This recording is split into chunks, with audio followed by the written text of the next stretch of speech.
وہ بچپن سے بہادر، نڈر اور بے باک تھا۔ وہ دشمنوں سے نمٹنا خوب جانتا تھا۔ اسے تیر اندازی، گھڑ سواری اور تلوار بازی اپنے والد سے ورثے میں ملی تھی۔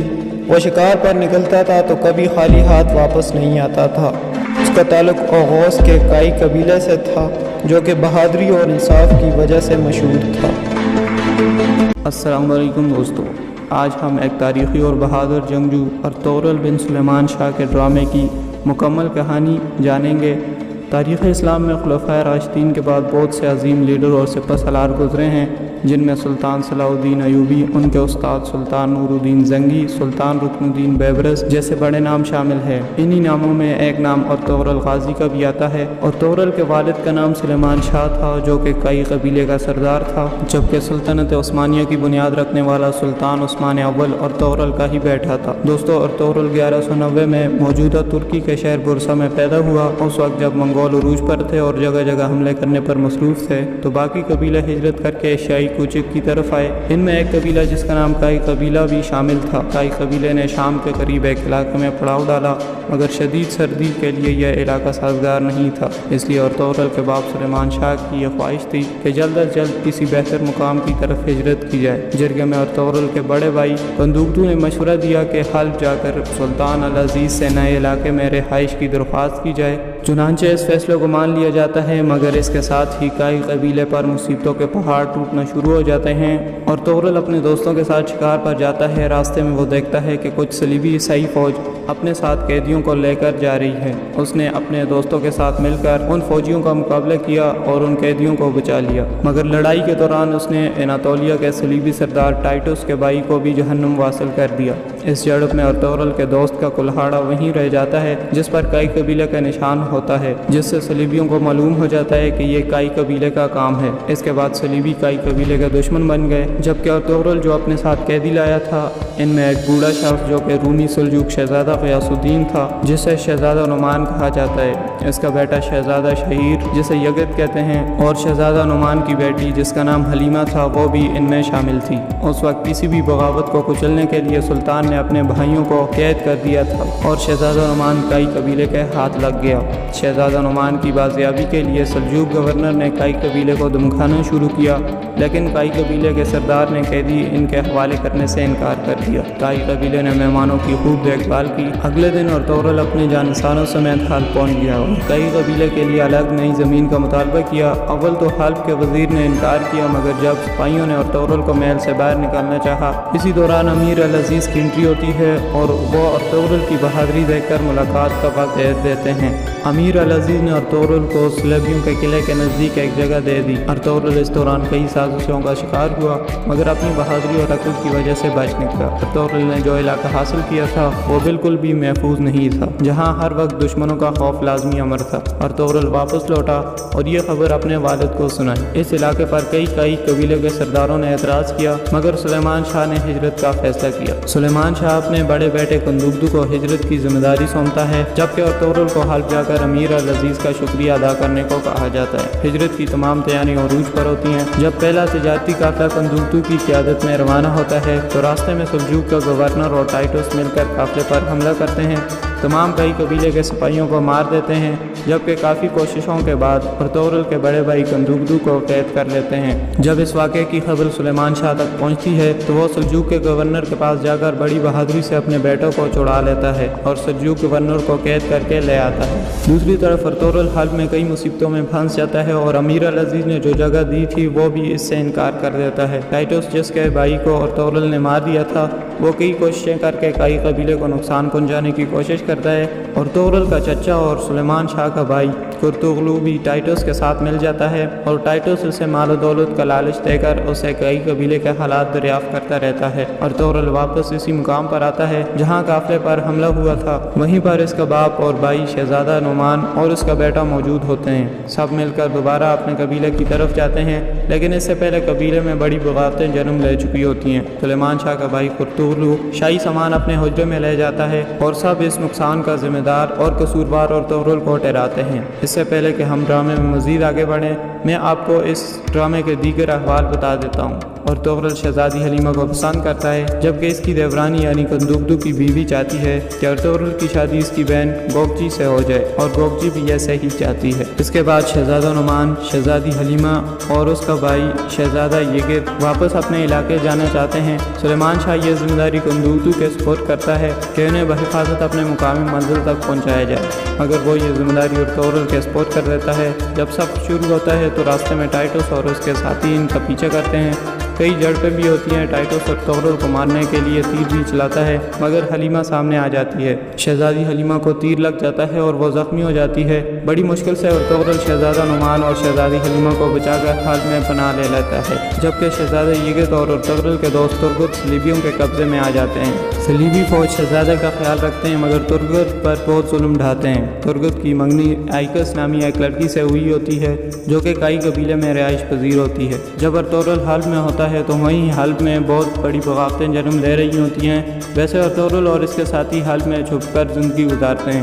ایسے میں ان کی مدد حلب میں موجود ایک بزرگ اور نیک آدمی کرتا ہے جس کا نام ابن عربی ہوتا ہے۔ حلب محل میں وزیر اعظم شہاب الدین کے خلاف بغاوت ہو جاتی ہے اور اس پر قتل کا جھوٹا جرم نافذ کر دیا جاتا ہے۔ حلب محل میں امیر العزیز، اس کی دائمہ، امیر کی بہن لیلا، اس کے علاوہ امیر کے معاون خصوصی شامل ہوتے ہیں۔ ان سب میں ناصر امیر کا سب سے قریبی معاون ہوتا ہے اور امیر ناصر کی ہر بات مانتا ہے۔ ناصر صلیبی ٹائٹس سے ملا ہوتا ہے۔ امیر کی ایک کنیز جو کہ خود صلیبی ہوتی ہے، اس کا نام افتالیہ ہوتا ہے، مگر بیس بدل کر اس نے اپنا نام اسما رکھا ہوتا ہے۔ وزیر شہاب الدین جو کہ امیر کا چچا ہوتا ہے، اسے امیر کے والد کو قتل کرنے کے جرم میں موت کی سزا سنائی جاتی ہے۔ عین وقت پر ارطغرل پہنچ کر شہاب الدین کو بچا لیتا ہے۔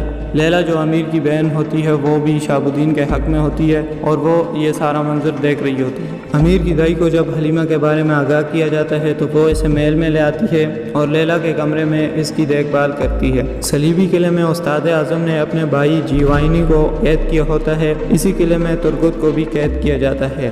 جیوائنی کی بیٹیوں سے جھوٹ بولا جاتا ہے کہ ان کا باپ مر چکا ہے، لیکن جیوائنی کی ایک بیٹی ایلینورا کو پتہ چل جاتا ہے کہ اس کا باپ زندان میں قید ہے۔ وہ اس سے ملنے جاتی ہے تو استاد اعظم اسے بھی قتل کروا دیتا ہے۔ کچھ عرصہ بعد جیوائنی کی دوسری بیٹی ایزیدورا بھی قلعے میں آ جاتی ہے اور اپنی بہن سے ملنے کی خواہش مند ہوتی ہے، مگر اسے بتایا جاتا ہے کہ اس کی بہن مر چکی ہے۔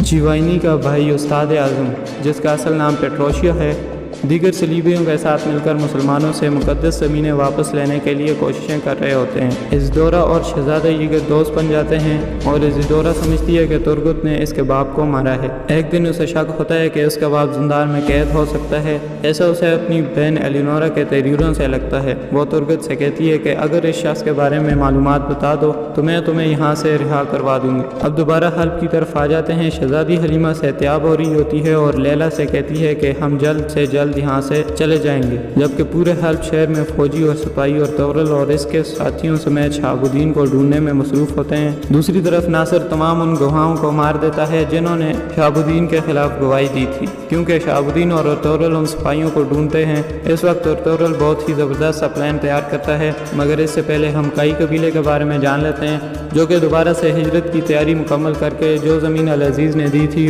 اور بعد میں انکار بھی کر دیا تھا، وہ پہنچ جاتے ہیں وہیں پر، مگر وہاں العزیز کے پہرے دار انہیں داخلے سے روک دیتے ہیں۔ اس پر وہ قریب کے ایک جگہ پر پڑاؤ ڈال دیتے ہیں۔ ارطغرل حلب میں جان بوجھ کر خود کو ناصر کے حوالے کر دیتا ہے تاکہ ناصر اور اس کی ساری فوج اسے گرفتار کرنے کے لیے آئے اور ارطغرل کے ساتھی اسما کو محل سے چھپا کے لے جائیں تاکہ وہ اس سے سچ اگلوا سکیں۔ چنانچہ سب کچھ ایسا ہی ہوتا ہے۔ ارطغرل جب گرفتار ہوتا ہے تو وہ ایک سپاہی جو کہ شہاب الدین کو حق پر مانتا ہے، وہ ارطغرل کو آزاد کر دیتا ہے۔ جب اس بات کی خبر ناصر تک پہنچتی ہے تو وہ اپنے سپاہیوں کو ارطغرل کے پیچھے بھیجتا ہے تاکہ اسے تلاش کیا جا سکے۔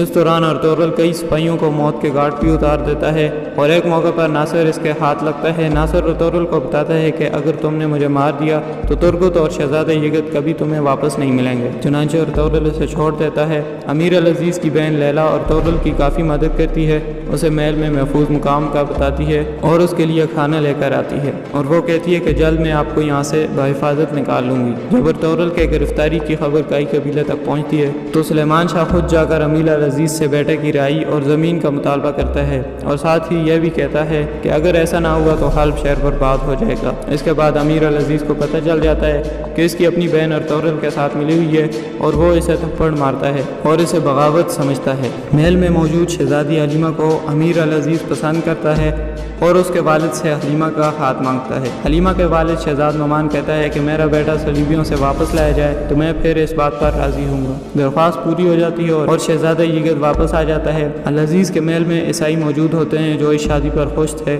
کیونکہ اس شادی کا سب سے زیادہ فائدہ صلیبیوں کو ہونا تھا۔ اس سے سلجوق سلطنت اور حلب سلطنت کے مسلمانوں کے درمیان اتحاد ٹوٹ سکتا تھا کیونکہ یہ شادی سلجوق خاندان سے بغیر پوچھے ہو رہی تھی جو کہ روایات کے خلاف شادی تھی، مگر عین نکاح کے وقت حلیمہ نے انکار کر دیا اور یوں یہ شادی ہوتے ہوتے رہ گئی۔ حضور ارطغرل اپنے قبیلے والوں کی حوصلہ افزائی کرتا رہا اور مشکل میں صبر کی تلقین کرتا رہا۔ کائی قبیلے میں کرتغلو اپنی چال بازیوں سے باز نہ آیا اور اس نے بغاوت کی کوششیں تیز کر دی۔ ٹائٹوس بھی تاجر کا روپ دھار کر کائی قبیلے پہنچ گیا۔ اس نے شہاب الدین کو قتل کرنا چاہا مگر عین وقت پر ارطغرل کے چھوٹے بھائی دندار نے اسے دیکھ لیا، یوں اس کا یہ منصوبہ ناکام ہو گیا۔ اس معاملے میں بھی کرتغلو کا ہی ہاتھ تھا۔ ارطغرل کامیاب اپنے قبیلے لوٹتا ہے اور ساتھ ہی اسما کو بھی لے آتا ہے۔ امیر العزیز کے لیے ارطغرل ایک دشمن کی طرح بن چکا ہوتا ہے کیونکہ ارطغرل کی وجہ سے شہاب الدین بچ گیا اور اس کی شادی ٹوٹنے کی وجہ بھی ارطغرل تھا۔ امیر العزیز نے سوچا کہ اب ارطغرل سے جان چھوڑوانی چاہیے۔ ارطغرل کا چچا کرتغلو صلیبیوں کو کائی قبیلے کے ختم ہونے کے بارے میں بتاتا تھا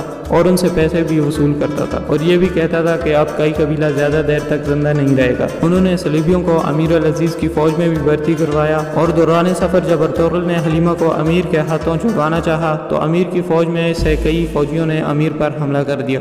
ارطغرل نے اس موقع پر امیر العزیز کی جان بچائی اور اس واقعے کو دیکھ کر امیر حیران رہ گیا اور جان گیا کہ ارطغرل اس کا دشمن نہیں ہو سکتا۔ اب سارے کھیل کا اس کو اندازہ ہو چکا تھا۔ ارطغرل نے ناصر کو موت کی سزا سنائی اور اپنے قبیلے میں واپس حلیمہ کے ساتھ آ گیا۔ وہاں صلیبی محل میں کرتغلو نے صلیبیوں کے ساتھ مل کر ترغت کو بہکانا شروع کیا کہ سرداری کے حقدار تم ہو اور ہم تمہیں سردار ماننے کے لیے تیار ہیں۔ اس مقصد کے لیے تمہیں کئی قبیلوں کو قید کرنا ہے یا ختم کرنا ہے۔ مگر دوسری طرف سلیمان شاہ اس کے ناپاک ارادوں سے واقف تھا اور اس نے اپنے بیٹے کندوکدو کو سب کچھ بتا دیا تھا کہ وہ تمہیں بہکا سکتا ہے مگر تم نے ہرگز بغاوت نہیں کرنی۔ صلیبیوں نے کلوڈیس نامی فوجی کو مقدس صندوق جو کہ ابن عربی کے پاس تھا لانے کو بھیجا مگر وہ ابن عربی کی شخصیت سے متاثر ہو کر اسلام قبول کر لیتا ہے۔ جب صلیبی ارطغرل کو قید کر لیتے ہیں تو کلوڈیس ہی ارطغرل کی جان بچا لیتا ہے اور وہاں کئی قبیلے میں کرتغلو نے اپنا آخری حربہ آزمایا۔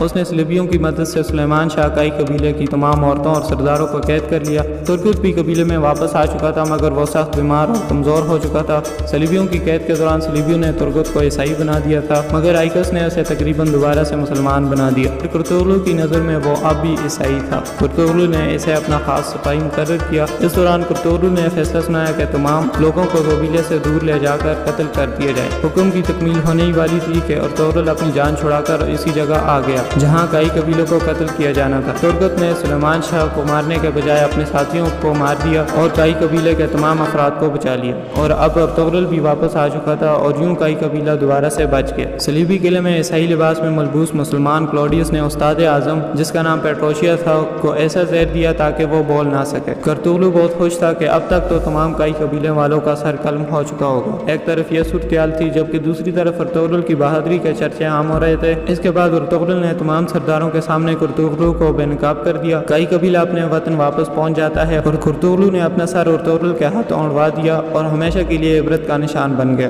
اب سارا معاملہ درست ہو چکا تھا، حلب بھی پرسکون ہو چکا تھا اور کئی قبیلے کے تمام غدار مارے جا چکے تھے۔ ترغت کی شادی ہوئی اور ارطغرل کی حلیمہ کے ساتھ شادی ہو گئی اور ارطغرل کی دیورانی کندوکدو کی بیوی سیلنکخات نے بھی اپنے گناہوں پر معافی مانگی۔ کرتغلو کی جگہ اب کندوکدو براجمان ہوا اور ارطغرل سپہ سالار مقرر ہو گیا۔ اب ہر چیز بہتر ہو رہی تھی، سب حالات پرسکون تھے مگر قبیلے کے نزدیک صلیبی قلعے سے عیسائی فوج موقع ملتے ہی حملے کرتے رہتے تھے جس سے کئی قبیلے نے لڑنے کا فیصلہ کیا۔ سلیمان شاہ نے ٹائٹس کو آخری مرتبہ سمجھایا کہ یہ قلعہ چھوڑ کر چلے جاؤ۔ ٹائٹس نے مسلمان کلوڈیس کی لاش کو زمین پر پھینک دیا اور کہا کہ غداروں کو ہم اسی طرح سے سزا دیتے ہیں۔ ٹائٹس نے کہا کہ ہم آخری دم تک لڑتے رہیں گے، جس پر کئی قبیلے نے اپنی فوج اور سپاہی قلعے میں بھیج دیے۔ وہاں ایک ایک عیسائی کو قتل کر دیا گیا اور یوں قلعہ مسلمانوں کا ہو گیا۔ قلعے پر کئی قبیلے کا جھنڈا لہرانے لگا اور ہر طرف سے اللہ اکبر کی صدائیں بلند ہوئی۔